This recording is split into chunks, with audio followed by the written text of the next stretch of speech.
A shy bachelor is seduced by a younger coworker. She thought he was a good-looking, handsome guy.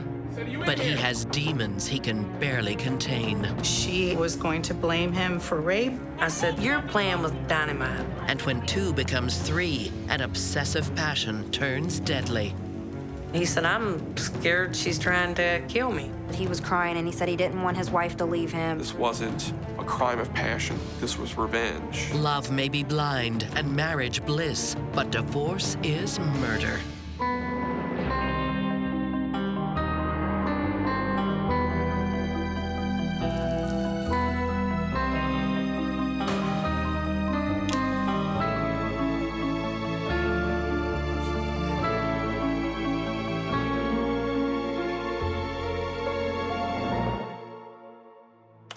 Covington, Kentucky, 1999. 19-year-old Amanda Hornsby is having the worst day of her life. Her husband has just walked out on her after only 3 months of marriage. What's worse, before he left, he stole money from the fast food restaurant where she worked, leaving Amanda on the hook to repay the stolen cash. She trusted him so much that she thought he wouldn't do something like that. But he did. It proved that he did. And, well, she had to pay a bunch of money back, and she never saw him again. At Burner, really Burner, you know. It isn't the first time Amanda's been burned.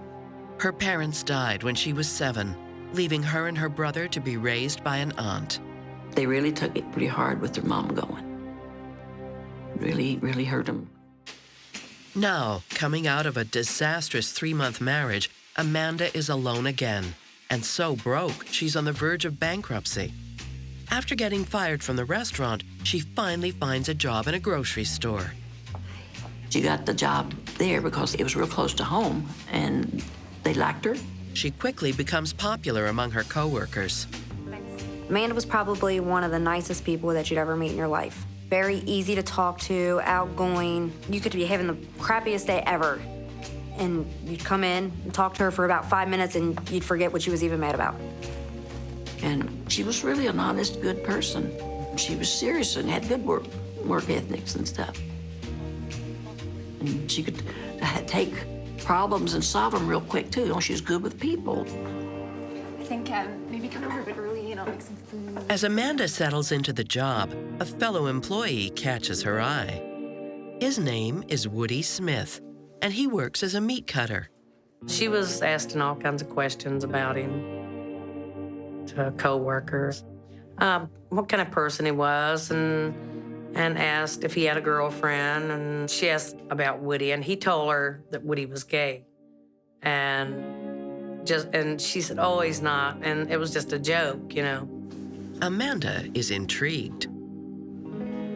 Woody's 5 years older than Amanda, and unlike her ex, he's mature and financially secure. As far as what attracted Amanda to Woody, in my mind, it was more probably stability. It was a way out of her situation. She wanted to be independent. She wanted to live on her own. He owned his own house, and he had a nice vehicle, and she came from a real poor background.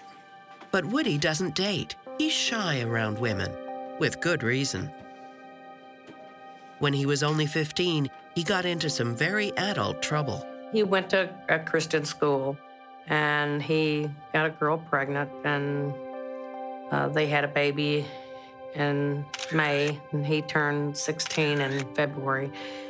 And he went to work at a grocery store, and he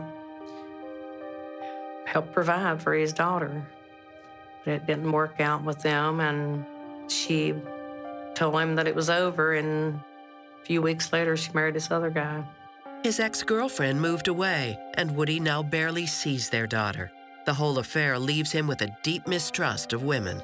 He didn't date. You know, I would tell him, you know, you need to move on and you need to get out. And he would always just have his friends over, guy friends, and they'd play video games. And then he was on a bowling lead, and he went skiing, snow skiing, and he'd play basketball with them. After a few weeks, Amanda decides to ask Woody out. Amanda made the first move. Because Woody, He's shy until he gets to know you. Amanda's charm slowly wins Woody over. Have you been working here a long time? Yeah, a little too long. Soon, they're inseparable. Well, she really was fond of him, very, very fond of him. And talked about him a lot, you know, that he was mature and he was good and he had his own house. And he certainly was honest because she was watching for that because she didn't want to be another dishonest person. She found a peace with him and they could talk, you know. She said he was the best thing that ever happened to her, and he'd say the same thing about her. The relationship takes Woody's mother by surprise. One of his roommates told me, said, I think he's fell in love. And I said, well, I didn't know he was seeing anyone. And they said, yeah, he hasn't came home for days. They were always holding hands and you know, and she was sitting in his lap and hugging him, and they were very in love. After being wary of relationships for so long, Woody is finally ready to give up his bachelor life. He told me, he said, if I bring somebody home to meet you, it'll be the person I plan to spend the rest of my life with. And he brought her to meet me. And then 2 weeks later, she moved in with him. Okay, that's great. So when do you think that it will receive it by? Financially, things are on the up and up. At work, Amanda is promoted. Yeah, this week would be great if you can do it. Friday? Fantastic. She worked her way up from just being a store clerk to being the assistant manager. Then Woody finds a new job with a soft drink company. Although it brings better pay and better benefits, it also means long hours and working the night shift. The hours were crazy. Like, he'd leave at like 2 o'clock in the morning or something, and then it was way up in Dayton, Ohio or something. And that put a strain on everything for them. Especially when Amanda finds out she's pregnant. She'd like to marry Woody, but there's a problem. Amanda is still married, and by law, she can't get divorced while pregnant, even though she's separated and the baby is clearly Woody's. She was with Woody, and no way it could have been nobody but Woody's baby.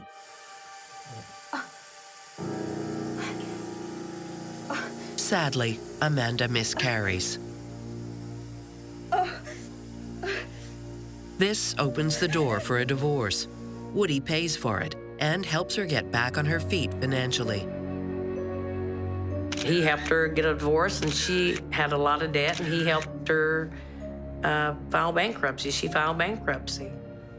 Another pregnancy follows, and this time, Amanda carries to term. But when the baby is born, the young couple gets a shock. She called me on the phone and just bawling, crying, and I said, I thought maybe the baby died when she was just crying and couldn't talk to me, you know? I said, is the baby okay? And she said, yeah, but he's got Down syndrome.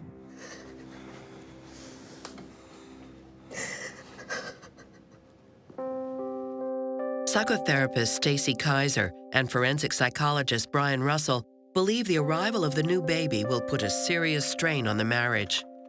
Raising a special needs child is a huge commitment. It's a lot of pressure. It's all of the things that raising a child is normally, plus many more challenges. It's very time-intensive. Special needs children require additional patience and commitment on the part of the parents. And so a lot of times what happens to couples is that they become so focused on that child and their needs, and they need to do that, that they stop focusing on their relationship.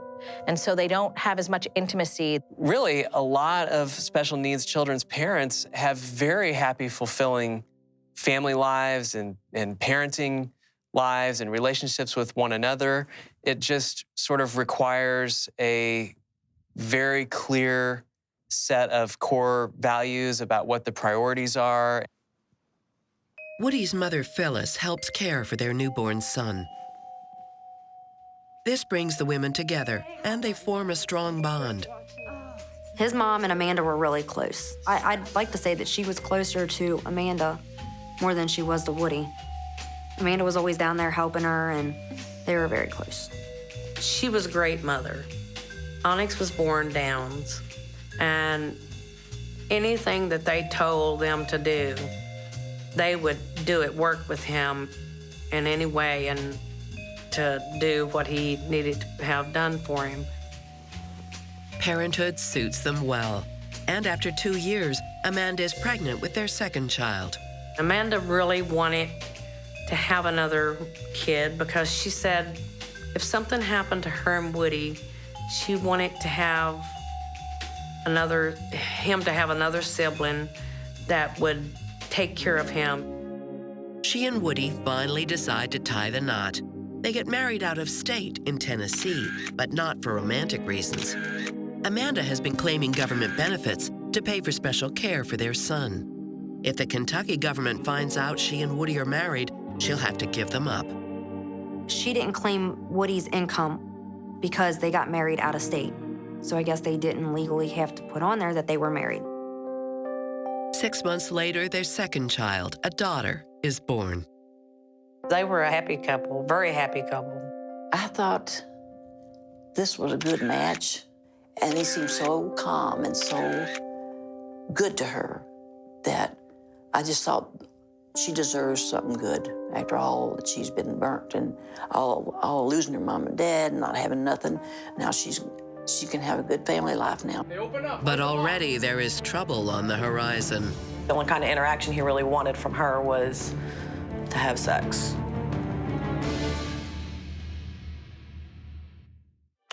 With her troubles behind her, Amanda Hornsby can now concentrate on raising a family with her new husband. But as Woody and Amanda settle into parenthood, something starts to bug her. Woody is less and less involved in family life. Woody? What? Can you come help me, please? I'm busy. They were having problems. She was complaining a lot about things that weren't getting done, and he wouldn't do this or he wouldn't do that, and he wanted to play video games all the time. And that was a big issue that she had. Woody's disinterest becomes a major sore point. Just help me clean this up. I said I'm busy. She was told me at one point in time that he was just real, standoffish. He wasn't real family-oriented. He would stay, downstairs in his little room while she would be up there taking care of the kids and, doing all that sort of things. So I guess in a sense, she felt like a single mom if she had to do it all by herself anyway. It gets to a point where Woody only wants one thing from her. Amanda? Hey, you in here? Whenever he felt like coming back from upstairs in the basement, he would, I said, you in here? That's the only kind of interaction he really wanted from her was to have sex. She starts sleeping in the children's room to avoid him. She was just, tired, working all day, dealing with the kids by herself, and she just wouldn't feel like having sex, and she would go to the kids' bedroom and lock the door and sleep in there. And then it would escalate from there with them and stuff like that. Open the door! Amanda felt alone by herself, kind of stuck with 2 kids, and not much attention from him, except for, one thing, and she wanted more. She wanted more of an emotional thing from him. Stephanie, actually... Given the grim atmosphere at home, Amanda welcomes attention from an unexpected source, a new store employee. Okay, thank you. He recently had just graduated high school. He was in, I think, his first year of college. David is 9 years younger than Amanda. She finds herself drawn to him. He has qualities that are sorely lacking in her husband. He had plans for the future. He had goals set in his life. And I think that that's what she admired about him. He wasn't just wanting to be stuck in a small town. I'm really happy someone like you works here. She was attracted to him because he paid attention to her. He told her basically everything she wanted to hear. She liked him. She thought he had a fun personality. He could make the stupidest things be funny. David was just a jokester. He was always joking about anything, everything. Oh, thank you. You're welcome. But at home, Amanda is careless, and it isn't long before Woody suspects something's going on. Woody, one morning he got up and Amanda's phone was beeping, and he was gonna, turn it off. And when he opened it up, it was a number and it was a text message. And when he hit it, it said, "Call me when he leaves for work." Soon, Amanda is texting and taking calls from David, even in Woody's presence. He said he'd be playing with the kids, and she'd be walking off and texting, or she'd be talking to somebody on the phone. Woody confronts Amanda with his suspicions. Hey, who are you talking to? Okay, bye-bye. Who's that? He said, "I think something's going on." Then he said she told him that he was hallucinating. Woody, Is it the same person, we're Stephanie? She We're tells friends. Woody she's only chatting with her best friend, Stephanie. Okay, what is this? But Woody isn't I'm reassured. just worried. You're always on the phone. You're imagining things. Of course I'm always on the phone. I mean, I've got friends and I've With a lot got of problems, big... obviously. To find out more about the mysterious caller, he accesses Amanda's cell phone account. He could go on the internet. He told me, "Mom, there were days that she had sent him like 80 to 90 to 100 texts in one day, and she's at work." Woody decides to take a more direct approach. Well, he got the guy's phone number, and he called him. And Yeah, hi. Who is this? he told him they were just friends. And Amanda needed somebody to talk to, so they were just friends. And Woody said, "I know better than that." Amanda? Yeah. Just got a phone call. From who? David? Faced with denials from both his wife and David, Woody doesn't know where to turn.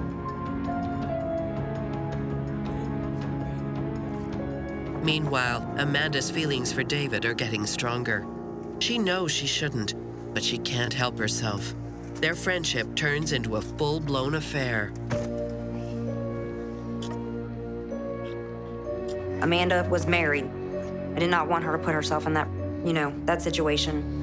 And I felt that David wasn't ready. I mean, even if he wanted to be with Amanda, I don't think that he was ready for the responsibilities that, she had. It was a lot. Amanda is willing to deceive her husband and risk her marriage for this affair. And what that tells me is that she's completely emotionally disconnected from her husband and that she's got some impulsivity issues, that she's not thinking about the long-term consequences of her behaviors. She's not prioritizing the best interests of her kids.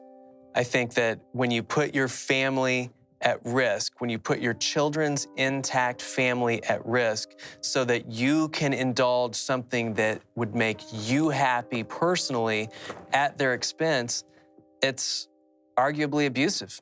When Amanda met Woody, he appeared to be stable and responsible and fun, and all of that kind of went away. And so she wants those things in her life, and she sees them in David. Amanda becomes more and more reckless.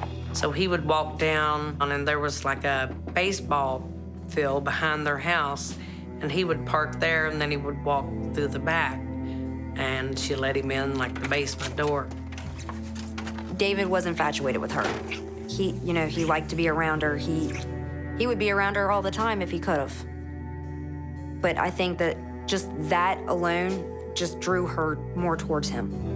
The only thing that she wanted was attention. She wanted to feel appreciated. She wanted to feel loved. I guess he promised her to the world, or, I don't know.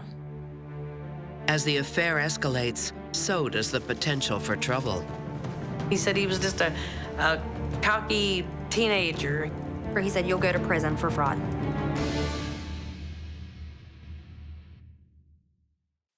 Amanda Hornsby is having an affair with her much younger co-worker, David. Her husband, Woody Smith, suspects something is going on. and it's driving him crazy.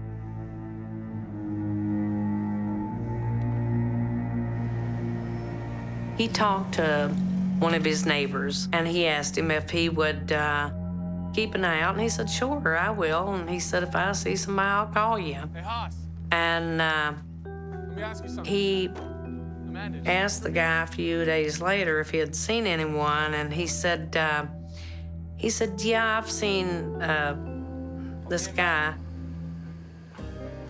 His neighbors were telling him that somebody was at his house when he wasn't there. It's the proof that Woody is looking for and dreading. He now knows for sure Amanda is seeing someone. Overwhelmed by jealousy, he's desperate to see David for himself. I heard that he had come to the store, spoke to another employee about who David was, and like wanted to know, I guess, what he looked like, who he was, basically. Woody finally gets a good look at Amanda's lover. He said, he's just young, looks like a young kid. You know, he watched him for a while, and he said he was just a cocky teenager, you know, or cocky punk's what he called him. He said he was, you know, kind of flirting with some of the girls there. They were a lot of young girls, and he said, you know, he's just laughing and acting silly. Where were you? I was out with Stephanie. Woody once again confronts Amanda. By your work today. He told Amanda that he had went over and saw what he looked like, and she told him, she said, oh, you're gonna stalk him? So are you gonna stalk him now? Yeah, I might. You're crazy. Woody knows his marriage is falling apart. I'm not gonna lose my kids again. But what he's really afraid of is losing custody of his children, especially after losing access to the daughter he had when he was 15. He said, I've went through what I did with his daughter's mother, and he said, I just don't want that, and he said, I'm scared. When Woody gets home that night, he gets a nasty surprise. Amanda says she's tired of living with a deadbeat husband, and she threatens to walk out on him. I'm leaving. But where are we? I think she felt like it was probably going downhill for her, and she kind of didn't know where to turn, I guess. Looks like you forgot something. Woody plays the only card he has left. How far do you think you're gonna get without this? Woody threatened her, you know, to report her to the government for fraud on her medical card, on Onyx's medical card. You leave and I report you. Amanda has been claiming thousands of dollars in medical benefits for their disabled son that she's not entitled to.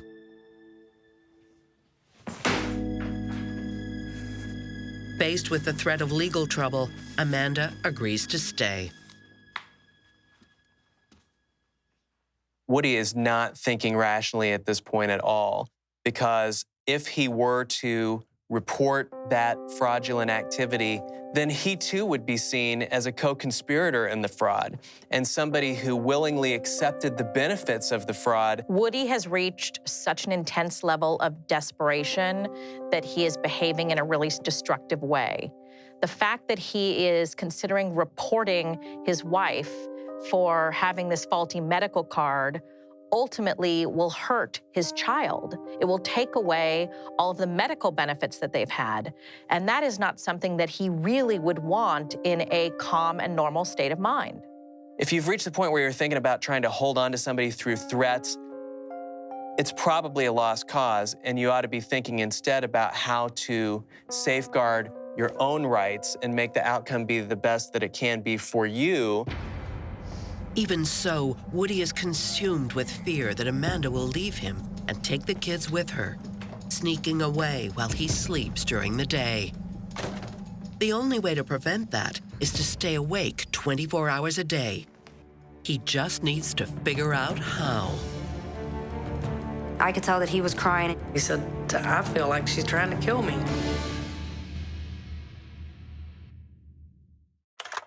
Woody Smith is worried his unfaithful wife Amanda will leave him. He's determined to keep an eye on her 24 hours a day, and that requires some chemical help. He was taking the diet pills. He was drinking all of these energy drinks and the soda that was filled with caffeine to stay awake.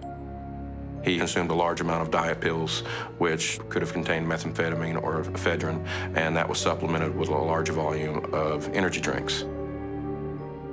Staying awake takes a toll on Woody. As the weeks go by, it's pushing him to the brink of mental exhaustion. I called one day to talk to her and forgot that she was at work that day, and he had picked up the phone. And he said, "Stephanie, I don't want my wife to leave me." He was upset. I could tell that he was crying, and I told him that they needed to work it out. And I felt so bad when I got off the phone with him. I'm like, oh my gosh, like, what do you do? The situation becomes unbearable. One weekend in May, Woody starts to fear for his own safety. Sunday morning, he got up to go to work, and for some reason, he fell down the steps, and he hurt his back, and he said he hollered for her, and he said it kind of knocked the breath out of him. Amanda! What's going on? Woody isn't injured, but he's convinced his fall wasn't an accident. I said, well, did you slip on something? He said, no, Mom. He said, I felt like somebody pushed me. His fears intensify later that day as the family gets ready for dinner. He thought, well, he would, make dinner. He would cook a steak on the grill and for her and have a nice dinner. And he said when he started to light the grill, it blew up on him and like burnt the hairs on his arms and stuff. And he called me and he said, the grill has never did that. And he said it blowed up. And he said, there's just too many things going on. He said, I feel like she's trying to kill me. He was thinking that it was all Amanda. How are you gonna make him fall down the steps? And then the grill, she didn't really use the grill, so I just thought it was very strange. It made no sense at all that Amanda would try to go after Woody, to try to kill Woody. You look at the physical differences between the two. Woody's like 6'5", I think, and Amanda was a petite, like 5'3". Just huge difference in size. Phyllis is becoming increasingly alarmed about her son's state of mind. He was really paranoid from a lot of the things that was going on. He was not the person that he normally is. He was like he was always looking over his shoulder. Phyllis tries to get Amanda to open up about the marriage. Come, you know what? Grandma has toys for you. I asked her, I said, what's going on, Amanda? I said, is something going on with you and someone else? I said, and she dropped her head. She wouldn't look me in the face. You and I have shared a lot, right? Phyllis tells Amanda that Woody is going to ask the phone company to get a printout of all the texts she's sent to David.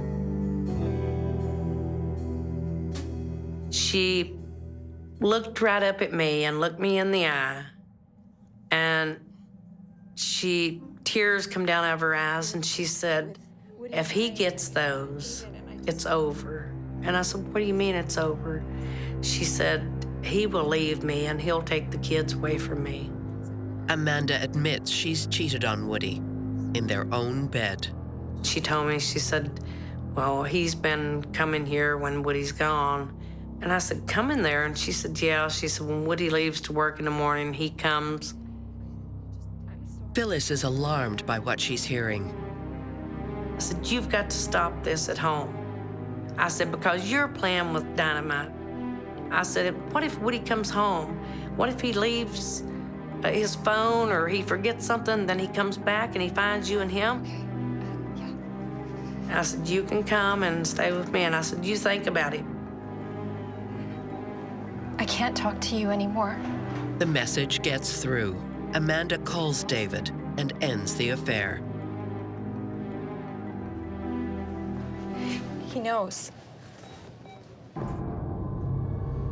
But Woody is oblivious and is becoming even more obsessed. He tries to find evidence of David's presence in the bedroom. From the family, it was reported that he had collected hair and samples from the bed in a misdirected attempt to authenticate the affair. At the same time, he's going to even more extreme lengths to prevent Amanda from leaving with the kids, hiding their birth certificates and researching ways to monitor their activity. He wanted to get a GPS tracker for his kids. Again, it was kind of an odd desire. I mean, that's like Big Brother, watching every single move that you make. He said he'd been looking into a tracking device to put on the vehicle that he could track it. Because he said, Mom, I can't. He said, I cannot lose my kids. I'm just so terrified I'm gonna lose them. When people are afraid they're gonna die, they will literally do anything to survive. And for Woody, losing his marriage, losing his kids is a death sentence. And so he is in survival mode. This is a man who is wanting to hold on to what he values so much that he's doing extreme, out of the norm things. Woody's anxiety about the potential for him to get divorced and lose partial or total access to his children is sort of spiraling into a paranoid place, doing what psychologists sometimes call catastrophizing, where he just sort of ruminated and thought more and more and more and more about it, and it became kind of a vicious cycle of anxiety and fear. This is not a couple. They don't have any of the things that a quality relationship should have. There's no intimacy, there's no connection, there's no trust. On Monday, May 4th, 2009, Woody and Amanda drop off the kids at school. Surprisingly, Amanda seems to be in a conciliatory mood. She wanted to make up, and she wanted him to forgive her, you know, and she loved him. When they get home, they decide to make up properly. Amanda, wanting to make up, wanting to give it another try, she actually said, hey, let's just do this. Let's try to work things out.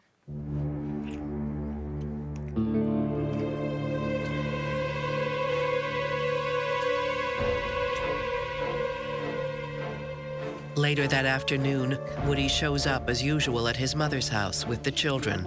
She can tell right away something is wrong. He didn't act right. He wasn't himself. And I asked him how things were going. And he looked up at me. And when he looked up at me, and he looked like he was just looking through me. And I said, have you all made up? And he said, no. And he looked at me and he said, Mom, my life's over. And I said, did something happen?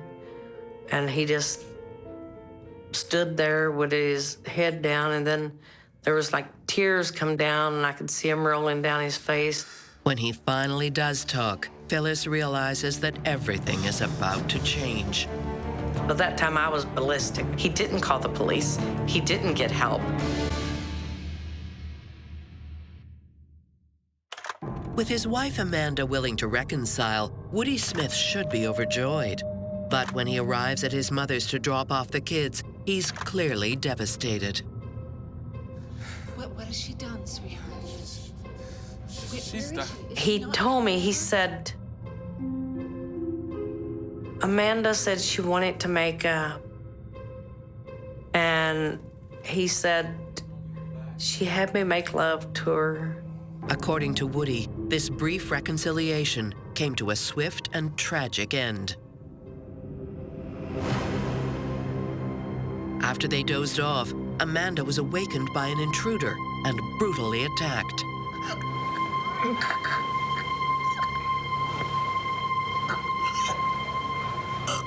And he said the next thing he knows, he woke up beside her in the bed. She was dead.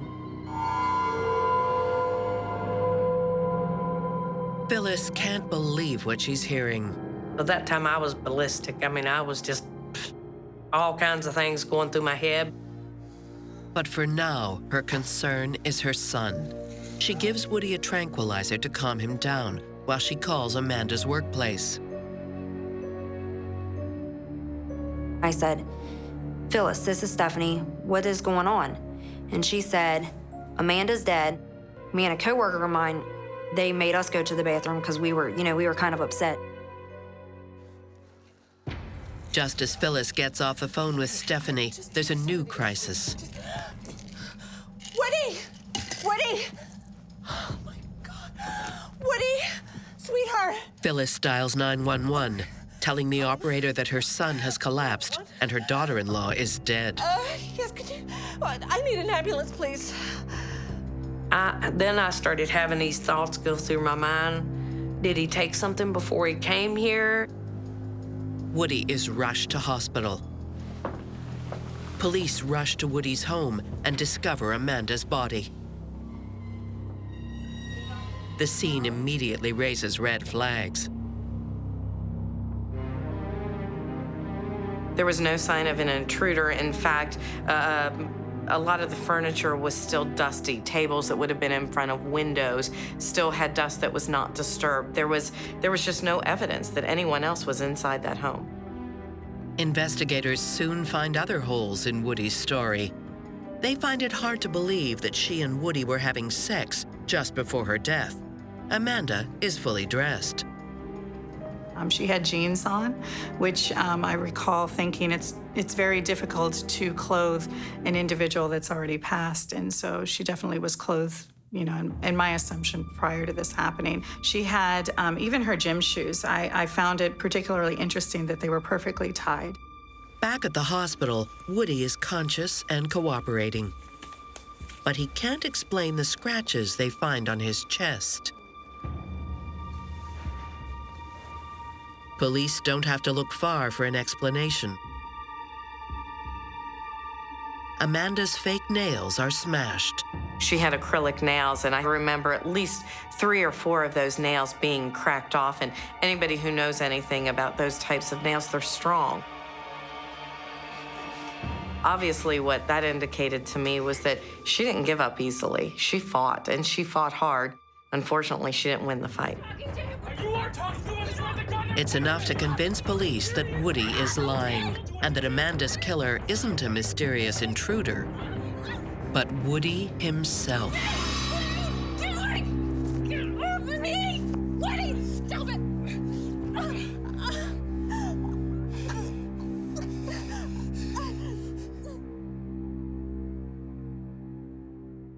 As night falls, Woody finally tells police what really happened.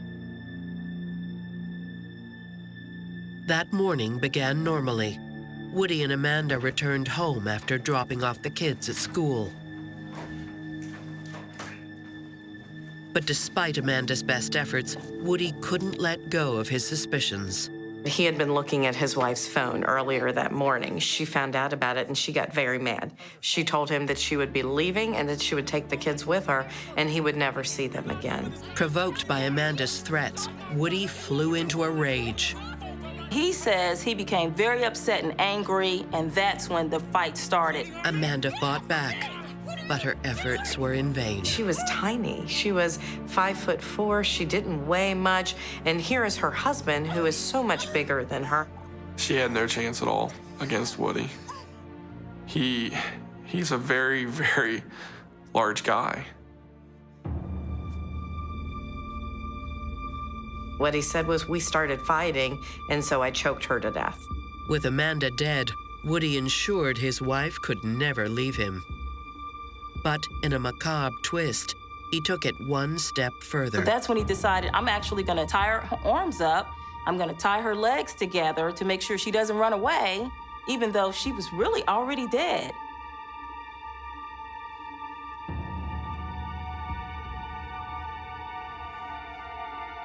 But it's what Woody did after killing Amanda that really convinces authorities of his guilt. According to Woody Smith, Amanda died at about 9 a.m. on that day. He didn't call the police. He didn't get help. He merely covered her up and went about his day.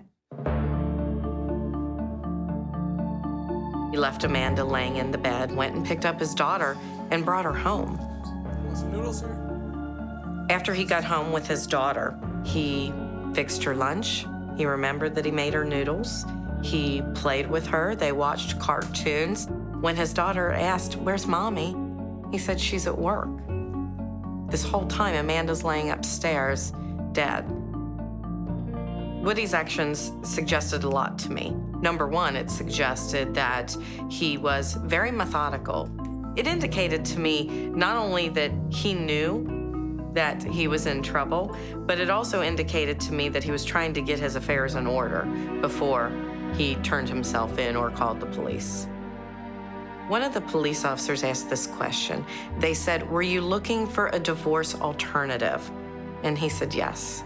That alternative was murder. He thought about it, he planned it. You know, at any point in time, he could have stopped, he could have turned back, but he didn't.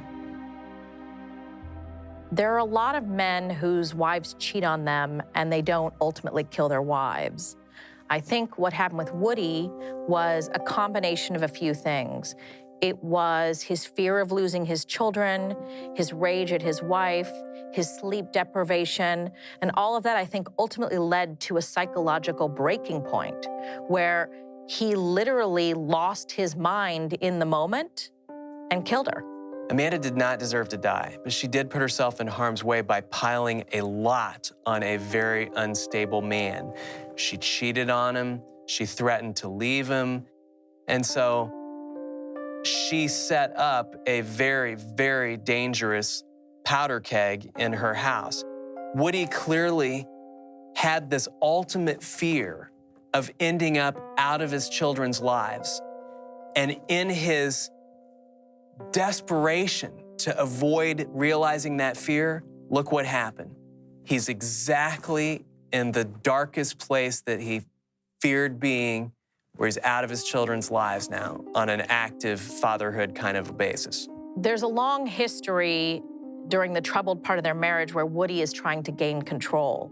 And I think he reaches a point where he isn't able to get control anymore, and so he decides the only way that he can control her is by killing her. Later that same day, Woody Smith is charged with murder. At Amanda's funeral a week later, her friends and family are shocked and furious at a surprise visitor. I guess it was midway through the visitation. He just walked in the door. I immediately went to find the funeral director to point out, hey, there's the guy, make him leave. So in that process, he actually made his way past Amanda's casket and then exited. Amanda's lover, David, is profoundly affected by her killing. David was devastated. David, I think, at first felt like he was to blame for it. I remember the day after it happened, David lived with me at the time. Me and him just sat on my couch and just cried, bawled. I mean, he took it pretty hard. On September 20th, 2010, his trial begins in the town of Newport, Kentucky. And there's a surprise in store. Woody's lawyer argues that despite his client's confession, Woody has absolutely no memory of Amanda's death. Woody's position was that he was so sleep deprived that he went into a psychosis, and that's why he had no recollection of anything that happened on that day. Woody Smith steadfastly maintained he did not have a memory of the event. You might describe it as a partial blackout. Woody's defense raises the possibility that he killed his wife in the grip of caffeine-induced insanity. It was like the way that they presented this defense was, I didn't do it. Yes, I confessed to it, but I didn't do it. But if I did do it, then I was all, I was all messed up on caffeine. I overdosed on caffeine. It just doesn't make sense. He's saying that he didn't do it. Then he's saying, well, I did it, but I was under psychosis because of the sleep deprivation. Woody's caffeine defense draws international attention. That was what was unusual in the media, that was his defense, and that he actually was going to go to trial and say that I was high on caffeine. It's an uphill battle, especially when the jury hears his taped confession. He's sending me to prison, and so be it. And I just want the court and everybody to know that I love my wife very much and I will never hurt her. That's all I have to say. Woody did testify at trial, and what really stands out is his complete denial of his statement. So what was interesting is on the stand, he heard his recording, and he even stated that I hear my voice and I recognize my voice, but that's not me. I didn't do it. The jury doesn't buy it. Woody is convicted of first-degree murder. So, they read the verdict. We were, I don't want to say ecstatic, but we were relieved. They served justice for Amanda, that he wasn't going to get away with it. On October 20th, 2010, Woody is sentenced to life in prison with no chance of parole for 20 years. He appeals his conviction to the Kentucky Supreme Court, but his request is denied. He still maintains his innocence. I've talked to him alone, and I've told him, Woody, I understand, if you snap. And he said, Mom, he said, I went to counseling. He said, I've seen a psychiatrist. He said, I cannot remember. I don't believe that I would do that to my wife. He said, because I love her too much. Amanda's death has left an immeasurable void in the lives of her friends and family. She was one of them people that you could tell anything to. Your deepest, darkest secret, and she would take it to the grave. The one tragic thing about all of this is Amanda was orphaned at a very young age, and now both of her kids are orphaned. I believe she's at peace because I've had indications of that, I've had really good feelings and prayers answered that she's okay. And I know she's watching out for her children more than they think, too.